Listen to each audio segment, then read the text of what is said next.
pasada lo que había hecho yo es simplemente hacer una presentación sin mayor presentación. Y ahora hasta les mandé un resumen, ¿no? Entonces la bibliografía es muy importante en el desarrollo de trabajos de investigación, especialmente a nivel posgrado. Y en esta presentación lo que vamos a tratar de hacer es ver cómo se puede procurar la bibliografía y dar algunas sugerencias de cómo administrarla empleando medios electrónicos. Para empezar a decir o hablar sobre la bibliografía, lo primero que tenemos que hacer es efectivamente saber qué es bibliografía. ¿Qué es lo que sucede cuando ustedes tienen un término que no conocen? ¿Qué es lo primero que hacen? Si ustedes quieren saber qué significa. El diccionario. El diccionario, ok.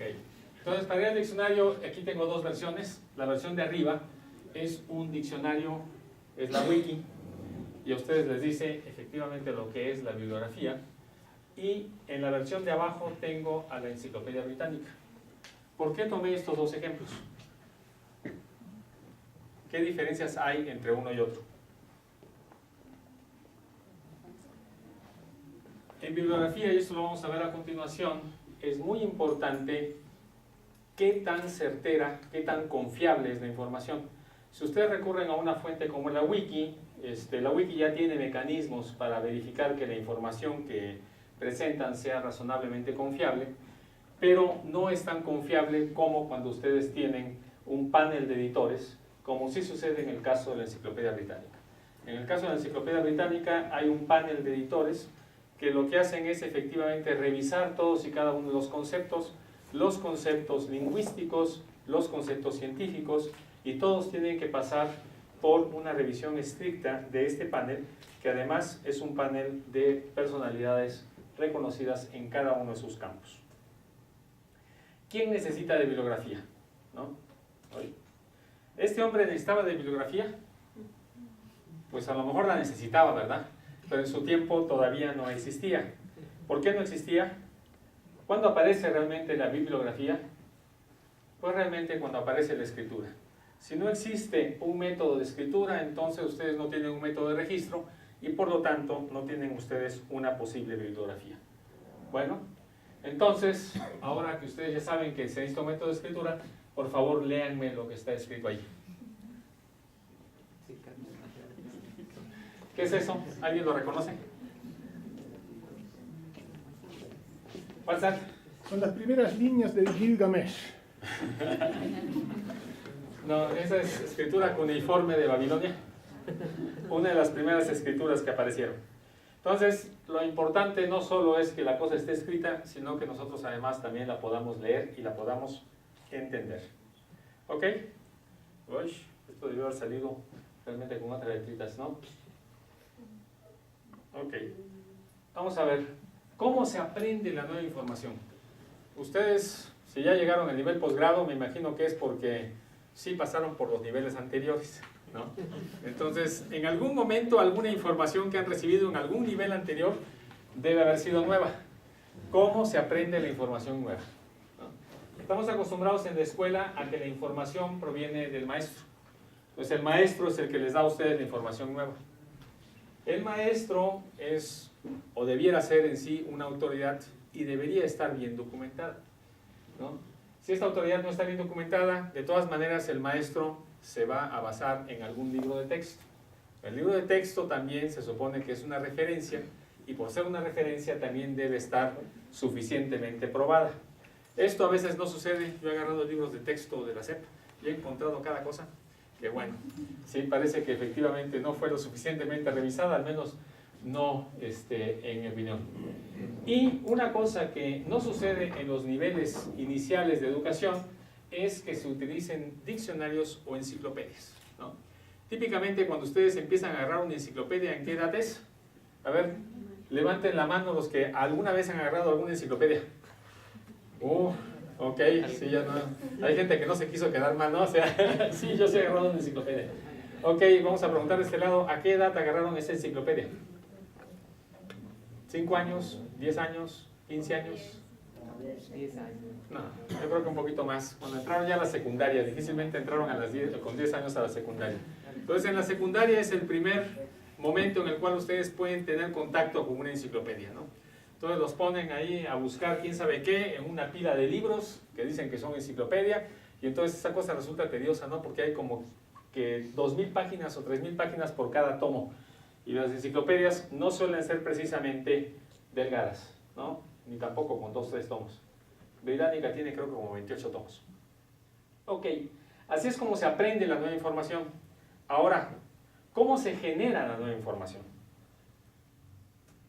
Pues resulta que la información se genera justo a la inversa, de lo particular a lo general. La información, por ejemplo, en nuestro caso, en nuestro posgrado, se genera en un laboratorio. Esta información, cuando ya está comprobada, al menos se espera que comprobada por el asesor, entonces ya se lleva a una conferencia. Esta es la primera difusión que se tiene de esta información. Después de la conferencia puede que resulte un paper, y este paper es revisado por pares. Entonces tenemos nosotros que ya la información pasó a una revista indizada. El siguiente paso es el libro de texto, y por supuesto el último paso es una enciclopedia, ¿no? ¿Cuánto tiempo puede pasar del laboratorio a la enciclopedia? Dependiendo del tema, pueden pasar de 1 a 5 años, ¿no? Entonces, si hay una información así muy relevante, puede ser que efectivamente pase rápido a la enciclopedia, como por ejemplo el descubrimiento de la superconductividad de alta temperatura. Ese debe haber pasado, pero sí bien rápido, hasta las enciclopedias. Pero hay otro conocimiento que no es tan relevante, que no es tan impactante, por el que no se ha esperado 80 años, y entonces ese puede que tarde un poco más en llegar a una enciclopedia, ¿no? Ok, entonces, si yo quiero estar al tanto de la nueva información, ¿qué es lo que tengo que hacer? ¿No? Si yo quiero realmente, pues lo que hacemos aquí nosotros en el posgrado, tratar de estar informados oportunamente, entonces, ¿cómo tengo que proceder? ¿Cómo me allego de la información? Ya vimos que la información se genera en el laboratorio, ¿no? Entonces, pues una cosa que puedo hacer yo es visitar laboratorios. Pero si yo voy a visitar todos los laboratorios del planeta, pues voy a necesitar más que todos los recursos del planeta. Entonces, esa es una opción que es muy costosa y es poco eficiente. No significa que no sea la mejor de primera mano, ¿ok? Si ustedes están metidos realmente en algo muy puntual, a lo mejor esa es la mejor opción. La segunda opción, un poco más genérica, es voy a congresos. El costo sigue siendo elevado, ustedes se tienen que desplazar típicamente 5000 kilómetros para llegar al lugar de la conferencia. Van a estar una semana ahí y eso es un costo elevado. Esto es un poco más eficiente que la visita a los laboratorios. ¿Por qué? Porque justamente todos aquellos que han hecho trabajos en una misma área se van a reunir en esa conferencia, o al menos unos cuantos se van a reunir en esa conferencia, ¿no? El tercer nivel de generalidad es simplemente buscar la información en revistas indizadas. El costo es moderado, no es gratuito, el costo es moderado y es bastante más eficiente que las versiones anteriores.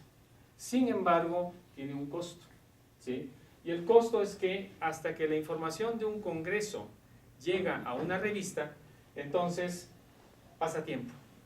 Típicamente en un congreso pueden pasar de 1 año a 2 años, ¿no? Aquellos que han estado en un congreso han estado esperando que se publique su artículo y pues típicamente ha pasado 1 año o hasta 2 antes de que ustedes han visto su artículo publicado en esa revista. Entonces, es un mecanismo, es menos costoso que ir a un congreso, pero efectivamente ustedes van a tener al menos la información ya con un retraso de 1 año. Si yo puedo tener un nivel todavía más económico es, leo libros de texto. Entonces me llevo de libros de texto, esto efectivamente es bastante más barato que tener acceso a las revistas indizadas. Un libro de texto les puede costar a ustedes entre 100 y 150 dólares. Esto es más o menos el costo típico por unas 300 a 500 páginas. 4 páginas de una revista indizada les cuestan 30 dólares. ¿No? Entonces, ustedes ven en la comparación que efectivamente la versión más económica de allegar mi información es libros de texto y también es la información más atrasada. También la más verificada, ¿verdad? Pero más atrasada. ¿Ok? ¿Cómo me llego entonces de la información? Si yo voy a buscar la opción de costo moderado, más eficiente, entonces voy a ir a revistas indizadas. En el caso concreto de nosotros, aquí en esta institución, lo que podemos hacer es echar mano de la Biblioteca Nacional de Ciencia y Tecnología. Lo primero que ustedes pueden hacer simplemente es abrir en una página web, ¿no? Y ustedes van a buscar Biblioteca Nacional de Ciencia y Tecnología y les va a aparecer en el buscador esta descripción. Ustedes le pican a azulbnct.ipn.mx y de pronto les aparece esto. Esta página web ya no estará disponible. No, pues sí. Gran decepción. Yo también creí que iba a entrar ahí, pero no. Entonces tuve que picarle a la otra. Y entonces ya picándole a la otra me apareció todo esto, ¿no? Ok, aquí hay muchas cosas, ¿no? Hay tesis electrónicas, hay catálogo en línea, hay eventos, hay bibliotecas, hay conócenos, hay servicios y hay sitios de interés. Y eso es mucho lo que sucede últimamente con las páginas web.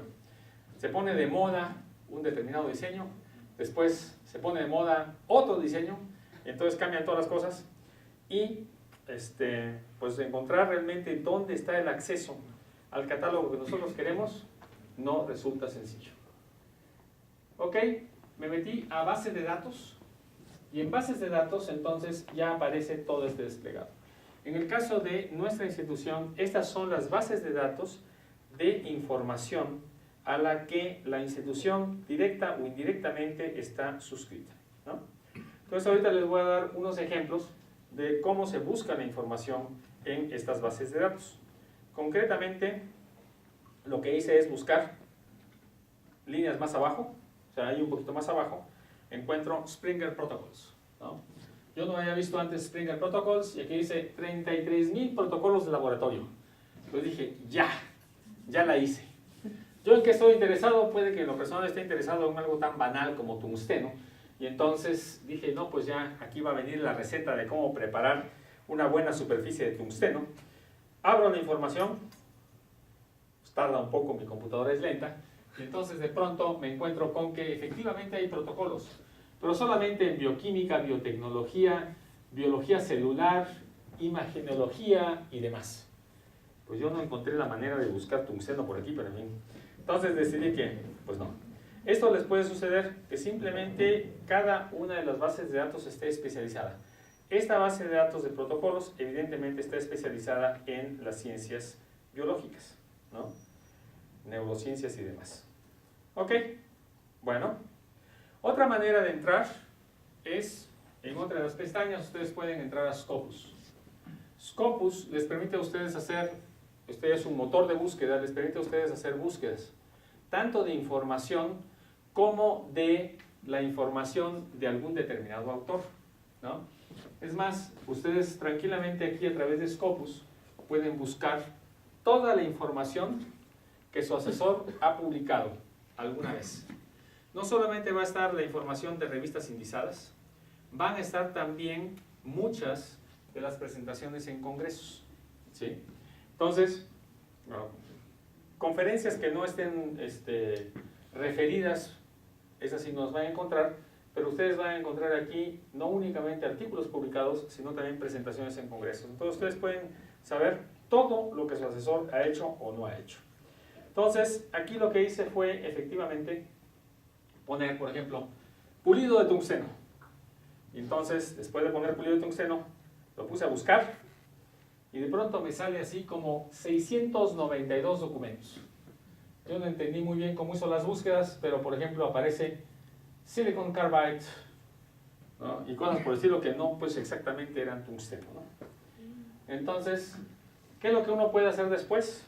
Efectivamente, si eso no es suficiente para uno, que nada más le digan a uno el título de la publicación, los autores y el año, entonces uno puede simplemente tratar de abrir esa publicación. Entonces lo que uno hace es pone el mouse ahí y de pronto la cosa cambia de color y entonces ustedes pueden con esta opción de View el Publisher, ustedes simplemente son redireccionados a el servidor de la revista y entonces ya les aparece a ustedes, por ejemplo, toda la información de la revista, el abstract y demás. Si ustedes dicen, ok, esta de acá es una información que es importante para mí, entonces seguramente van a tener la tendencia de abrir el PDF y leerlo. Y efectivamente ustedes van a tener muchas revistas en las cuales pueden hacer eso. Ustedes abren el PDF Aquí tienen ustedes ese mismo PDF desplegado. Del lado izquierdo están todo lo que son el índice y demás, y del lado derecho está la publicación. Esta publicación, como ustedes ven, la pueden imprimir, ahí está el iconito de la impresora, o ustedes la pueden guardar, ¿no? Y la pueden reservar ustedes ahí en alguna carpeta de su computadora. ¿Ok?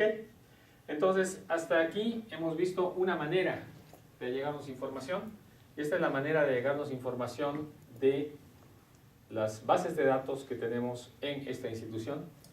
De hecho, una de las cosas que hizo fue la última administración del CONACYT, fue efectivamente crear lo que llamaron ellos un consorcio, el CONRICYT. Antes, los únicos que tenían acceso a muchas revistas indexadas eran universidades grandes, como la Universidad Nacional Autónoma de México, que tenía un presupuesto grande para este tipo de actividades. Otra que tenía muchas revistas era el CINVESTAF, y el Politécnico prácticamente no tenía acceso. Tenía acceso únicamente por convenio a través del CINVESTAF o a través de la UNAM. Lo que se hizo en esta administración es efectivamente crear un consorcio y entonces tener acceso abierto para todas las instituciones miembros del consorcio.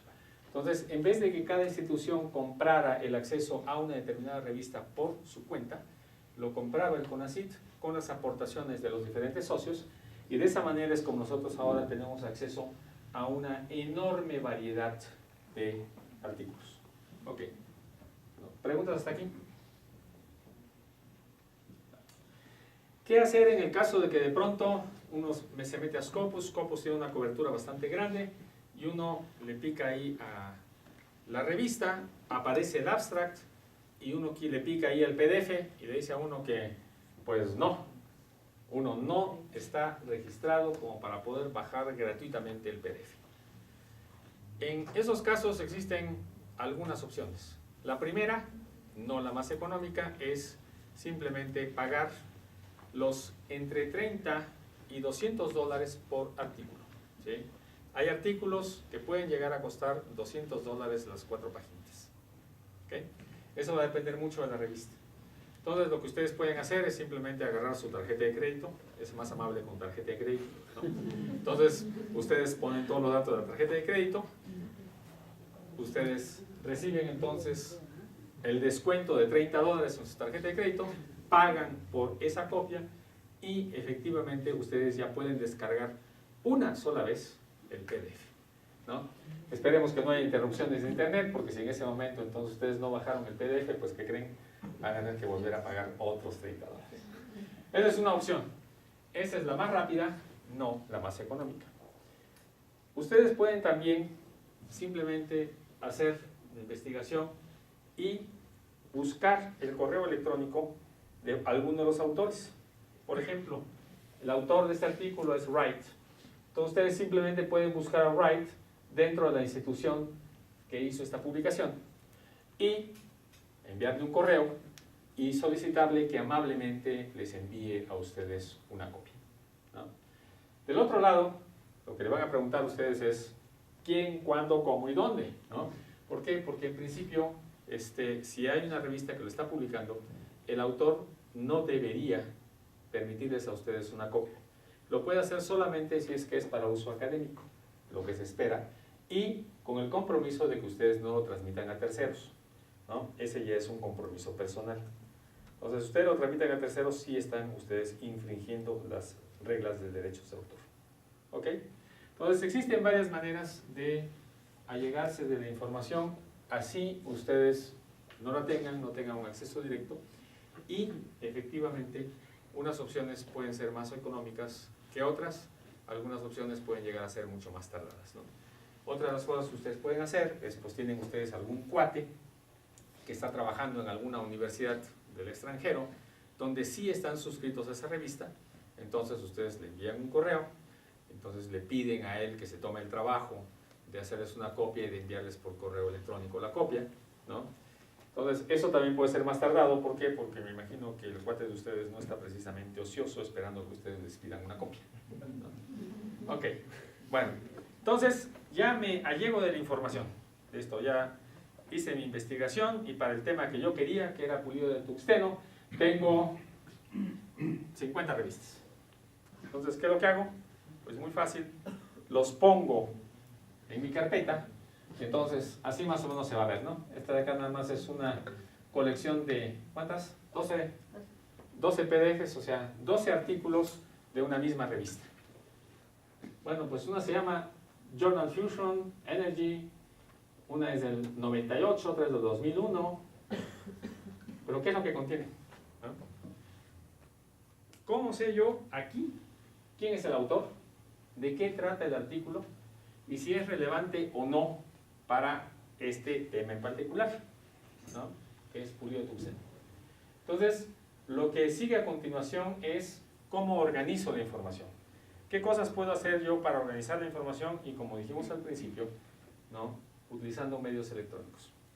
¿Cómo se organizaba la información antes de los medios electrónicos? A ver, ¿quién me puede platicar algo al respecto? ¿Mande? Tarjetitas, ¿no? Sí, era el conocido método de las tarjetitas. Pues de eso hasta se los enseñaban, ¿no? En la primaria yo recuerdo que les enseñaban a llevar tarjetitas. De pronto ahí los mandaban a la papelería por su bonchecito de tarjetitas y tenían que poner ahí una tarjetita, la bibliografía y algún pequeño comentario de qué es lo que tenía. Y después las tenían que organizar alfabéticamente, después que por temas y quién sabe qué, ¿no? Entonces ese método de las tarjetitas yo recuerdo que hasta en la escuela se enseñaba. Bueno, ese método de las tarjetitas efectivamente es eficiente cuando ustedes tienen, primero, poca información, segundo, la información que ustedes van a buscar con búsquedas cruzadas no es mucha, ¿no? Digamos que ustedes tienen así las tarjetitas con los nombres, direcciones y teléfonos de todos los amigos, ¿no? Entonces tienen ustedes 30 amigos, pues tienen 30 tarjetitas, ¿no? Tienen 2 amigos, es más fácil, ¿no? Nada más tienen 2 tarjetas. Pero de pronto quieren ustedes saber cuáles de sus amigos son fumadores, ¿no? Y ustedes pues no se van a acordar los 30 cuáles son fumadores. Entonces tendrían que buscar tarjetita por tarjetita, fumador, no fumador, fumador, no fumador. Después puede ser que simplemente ustedes quieren hacer una promoción de lentes, ¿no? Entonces quieren saber de sus 30 amigos quiénes usan lentes y algún número de apuntar. Entonces también tendrían que buscar con referencia cruzada quiénes usan y quiénes no usan lentes. Si estas referencias o búsquedas de referencia cruzada son muy cotidianas, entonces ya el sistema de tarjetas resulta complicado. Tendrían ustedes que tener un índice por cada una de estas búsquedas y efectivamente crear un nuevo juego de tarjetas por cada índice, ¿no? Era básicamente lo que se hacía antes. Hoy en día, ¿qué es lo que podemos hacer? Pues lo que podemos hacer hoy es utilizar medios electrónicos, ¿no? No estoy haciendo yo ninguna propaganda con respecto a este método o medio electrónico en particular. Es simplemente para ilustrar las capacidades que tienen hoy en día medios electrónicos, ¿sí? En especial los medios electrónicos que son gratuitos. Este de acá es un medio electrónico que es gratuito y la razón por la cual lo presento yo con mucha cotidianidad es porque además de ser gratuito es multiplataforma. O sea, ustedes pueden tener este sistema para organizar sus artículos en la plataforma electrónica que ustedes tengan. Es decir, el sistema operativo que ustedes tengan, es más, ahí abajito están la manzanita, la ventanita, el pingüinito y el iOS.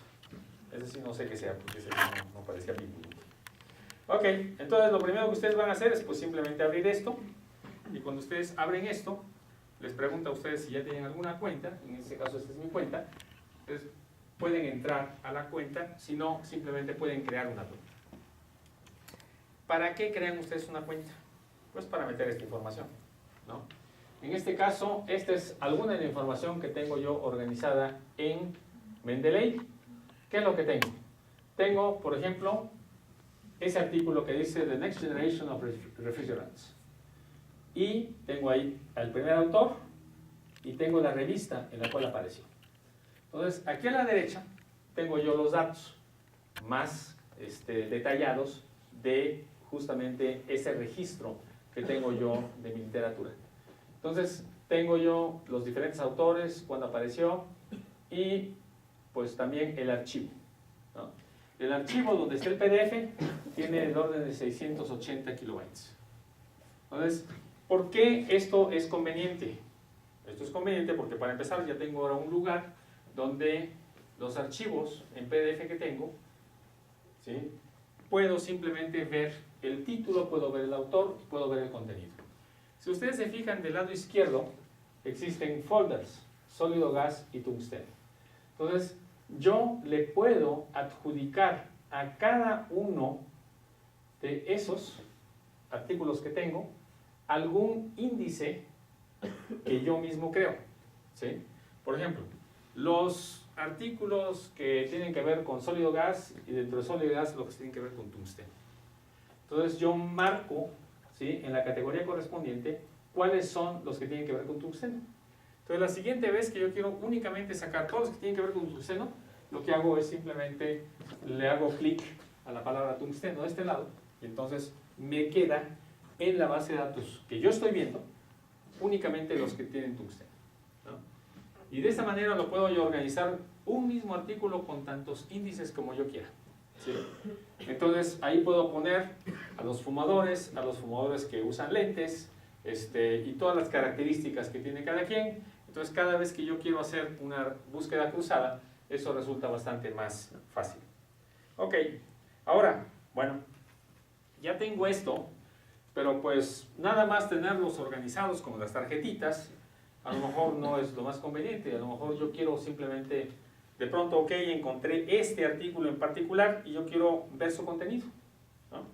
¿Qué es lo que hacemos? Pues nada más le picamos con el mouse y de pronto simplemente se abre una nueva página porque tiene un visualizador de PDFs y yo puedo ver todo el contenido del PDF que tengo registrado. Entonces me permite a mí hacer búsquedas con rapidez y también me permite a mí ver los contenidos que tiene y leerlo en línea. Ok, entonces se abre el PDF Viewer, como ustedes ven ahí a la derecha, hasta arriba, y yo puedo ver el contenido de todos los artículos que tengo en mi base de datos. Ok, bueno, ahora otra cosa que yo puedo hacer es, yo no sé de mi base de datos si haya algún artículo que esté relacionado con un nuevo concepto. Entonces lo que hago simplemente es, ahí donde está la lupa, yo pongo el concepto que quiero buscar. Entonces lo que hace el motor de búsquedas es buscar, por ejemplo en este caso metanol y sílica gel y algún autor, y va a buscar la ocurrencia de estas palabras, pero no solo en el título, sino realmente en todos los documentos, ¿no? De esa manera me va a sacar a mí una lista priorizada de los que cumplen con este criterio. Bueno, ustedes pueden decir, y a ver, 1, 2, 3, el cuarto, ¿no? El cuarto, ¿qué tiene que ver con metanol? ¿Qué tiene que ver con sílica gel? ¿Y qué tiene que ver con sangre? Pues a lo mejor simplemente las palabras aparecen adentro, ¿no? Puede ser que él también haga referencia a un artículo de Sang, puede que él también comente metanol y también comente sílica gel. Entonces, con este motor de búsqueda ustedes van a buscar todos los que tienen coincidencia. Ya después de que ustedes ya han estrechado la búsqueda, pueden ustedes elegir cuáles de ellos van a meter en alguna categoría nueva que van a poner en el folder, ¿no? Ok, listo. Entonces, ya sé cómo buscar la información, ya sé, una vez que tengo bien hecha mi base de datos, cómo administrarla, cómo hacer búsquedas de referencia cruzada, y entonces venimos al problema que todos tienen, algunos después de año y medio, otros después de, ¿cuánto? 5 semestres, 4 o 5 semestres. ¿Y qué problema es? El de escribir una tesis, ¿no? Entonces viene el problema, ok, yo me acuerdo que por ahí había algo que hablaba sobre tungsteno y pues tengo que mencionarlo, porque si lo leí y si esa información es válida, entonces tengo que mencionarla, no puedo simplemente mencionarlo y dejar la referencia fuera. Entonces lo que voy a hacer es simplemente buscar, aquí es que, ahí, buscar la manera de que yo pueda, en el documento que estoy escribiendo, que típicamente lo escribiré en algún procesador de textos como Word o sus equivalentes, ¿no? Voy a buscar la manera de que yo pueda jalar por lo menos la cita, ¿no? De manera adecuada. En el caso de Mendeley, ustedes desde la página web, o sea, esto acá está en la página web, ustedes no pueden hacerlo. Ustedes lo que tienen que hacer es instalar un módulo que se llama Mendeley Desktop, que es este que les presento aquí. Y desde este módulo, que lo que hace es hacer una interfase entre la copia que tienen en su computadora y la copia que está en el internet, es decir, en la nube, y la sincroniza automáticamente, ustedes aquí sí ya pueden jalar las referencias. ¿Qué es lo que tienen que hacer para jalar las referencias? Para jalar las referencias a su procesador de texto lo tienen que cambiar, ¿sí? Ustedes tienen que instalar el plugin, ahí está en la segunda posición, el plugin que yo tuve que instalar para poder entonces jalar las referencias a mi procesador de texto. Mi procesador de texto se llama como dice ahí.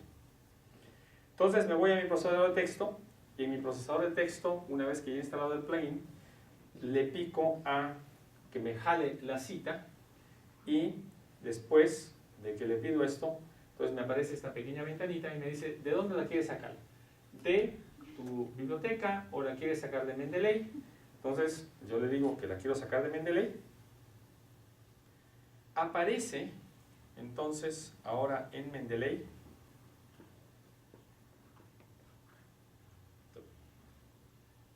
aquí se perdió.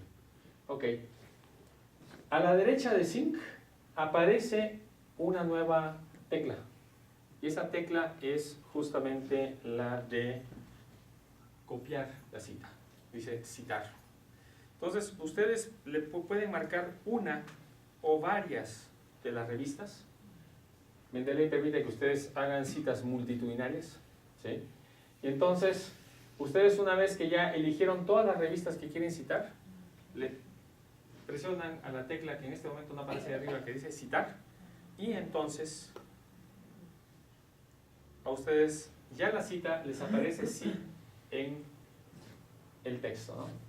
Que puse simplemente un texto cualquiera, le puse el número 1, y dependiendo del formato que ustedes le hayan dado, en este caso este es un formato especial, aquí las referencias se hace como Götz, Spinner y Levinas, el 97, y después viene efectivamente la cita que ustedes necesitan, ¿no? Y en el título viene la revista, viene el volumen, el año y las páginas. Entonces, todo esto, que es efectivamente la cita que ustedes necesitan en la tesis, la pueden jalar directamente de Mendeley con este procedimiento, ¿no? ¿Preguntas hasta aquí? Es una lástima porque esto acabó.